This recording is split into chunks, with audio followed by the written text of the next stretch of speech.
Really good. I've had a really good time. I got here quite late, but the time that I've been here, I've really enjoyed. Just wanted to say I heard Mike Humphries play in the Techno room, which is what my old mate, and that was really good. So I had a bit of a rave, a bit of a dance before I played. It's always exciting, wherever you play and whatever, it's always good to come back to Melbourne. I mean, I really love this city a lot anyway, and I love the people here. I've got a lot of friends here, so yeah, it's always good to come back, always. Punk kind of happened because times were really bad. People felt angry. Young people especially had a rotten old time and just kicked off with angry music.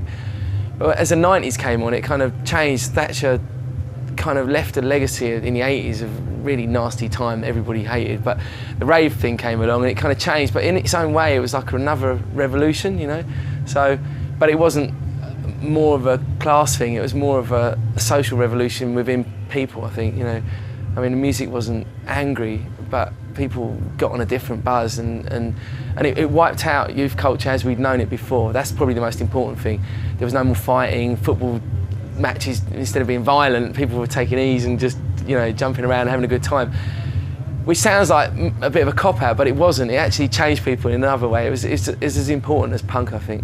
Very flattering to know that people respect you, but obviously, I mean, we've been doing acid techno for a long time, so I suppose grandfather acid techno, another word that's been used, grandfather, that's probably more relevant than lord, but I'm not lording it up over anybody, but yeah, it's very nice that people respect you that much because you've been doing it so long, of course, We've got 23 labels now in a collective, so we work very hard.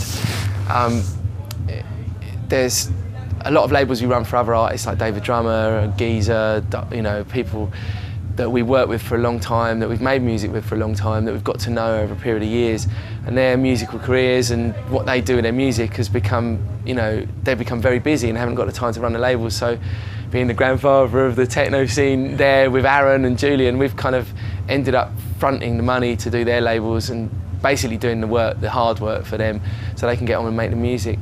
So it's really good. We've got a collective of labels, a lot of people involved, more people getting involved all the time.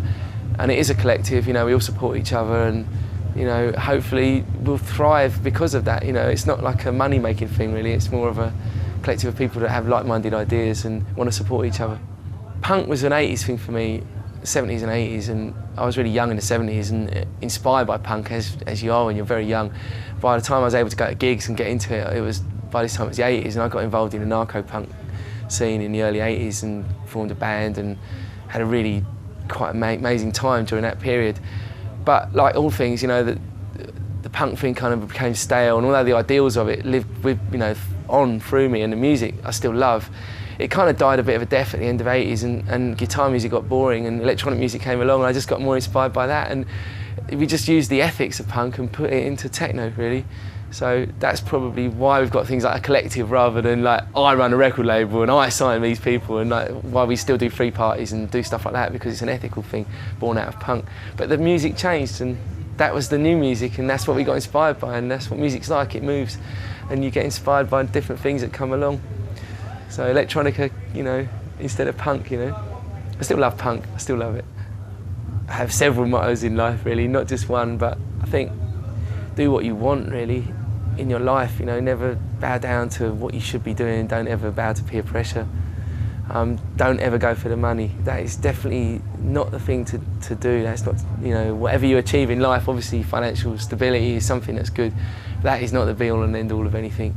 Never go for the money, do exactly what you want to do in your life, as long as it doesn't hurt anybody else. There's an old punk saying actually, Flux of Pink Indians, strive to survive causing least suffering possible, which I think is a good motto for living.